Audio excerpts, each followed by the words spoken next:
Les années Jammeh passent en Gambie, celle de Barrow s'installe et s'éternise déjà pour une partie des Gambiens qui demandent au successeur du dictateur Yahya Jammeh de s'en tenir à sa promesse électorale et réitérée après son élection de n'exercer qu'un mandat de transition de 3 ans.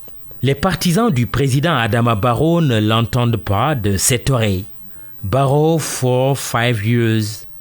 Tel est leur cri de ralliement pour défendre un mandat de 5 ans en faveur de l'actuel locataire de la State House et comme le prévoit dans leur entendement la constitution gambienne. Les promesses électorales n'engagent que ceux qui y croient. Le pays goûte ainsi à ce qui semble être devenu une maxime politique. Ce bout de terre logé et lové dans le Sénégal, les deux pays étant liés à la fois par l'histoire et par la géographie, découvre aussi la réalité de la vie politique et fait l'apprentissage de la démocratie. La démocratie tantôt avec ses délices, tantôt avec ses supplices. C'est au nom de cette démocratie d'ailleurs que des nostalgiques de l'ex-président Yahya Jammeh caresse le rêve d'un retour au bercail de l'exilé de Malabo en Guinée équatoriale. Secret espoir révélé au grand jour il y a quelques jours par une fuite probablement organisée à travers un audio dans lequel l'ancien chef de l'État, chassé du pouvoir par les urnes, manifeste lui-même le désir de rentrer. À ces risques et périls, la question se pose sérieusement à Banjul, non seulement par rapport à sa sécurité physique, que par rapport à la commission Vérité, Réconciliation et Réparation qui n'a pas fini de révéler tous les secrets de 22 ans de dictature. Les aveux en donnent froid dans le dos à plus d'un Gambien.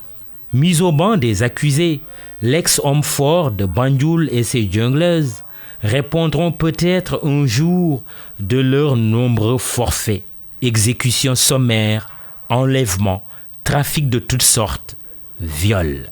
La liste des crimes et délits présumés avoir été commis par les escadrons de la mort sous les ordres de Jammeh n'est pas exhaustive. Vérité d'abord, réconciliation ensuite et réparation enfin. Le quotidien des Gambiens est désormais rythmé par ce triptyque. Tout Paris, quant à l'issue des auditions dont la reprise est très attendue après leur suspension, est interdit. La Gambie est à un tournant important pour ne pas dire décisif, alors même que le président Adama Barrow s'apprête à boucler jour pour jour les 3 premières années de son mandat ou ses 3 ans de mandat. La précision dépend du camp où on se situe. En effet, on s'en souvient, le successeur de Yahya Jammeh avait prêté serment le 19 janvier 2017 à l'ambassade de la Gambie à Dakar. 19 janvier 2017, 19 janvier 2020, 3 ans pile poil. Quel sera le rapport de force? Une certitude. Barrow n'a pas l'intention de quitter la State House. Sa volonté de faire un mandat de 5 ans après avoir créé récemment son parti politique, le National People's Party, relève maintenant du secret de Polichinelle. Certains observateurs de la vie politique gambienne n'excluent même pas que le 3e président du pays envisage déjà de solliciter un nouveau mandat.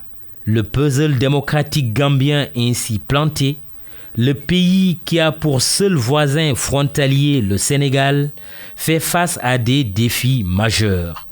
L'emploi qui suscite une impatience perceptible chez les jeunes, l'envie irrépressible de la population en général de récolter les fruits des sacrifices consentis, la soif de justice, l'adoption prochaine d'une nouvelle constitution avec l'enjeu majeur de la réforme de l'armée et des autres institutions.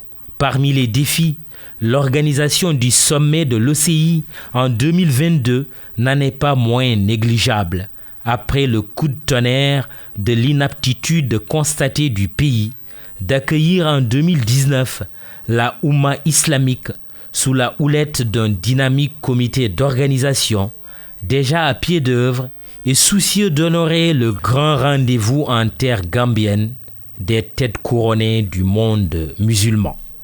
La Gambie compte beaucoup sur le sommet de l'OCI, mais également sur le savoir-faire du Sénégal, qui, en plus de ses JOJ en 2022, a à son actif l'organisation de 2 sommets de la Oumma. Banjul entend bien impliquer Dakar au nom de la Sénégambie. Mboka.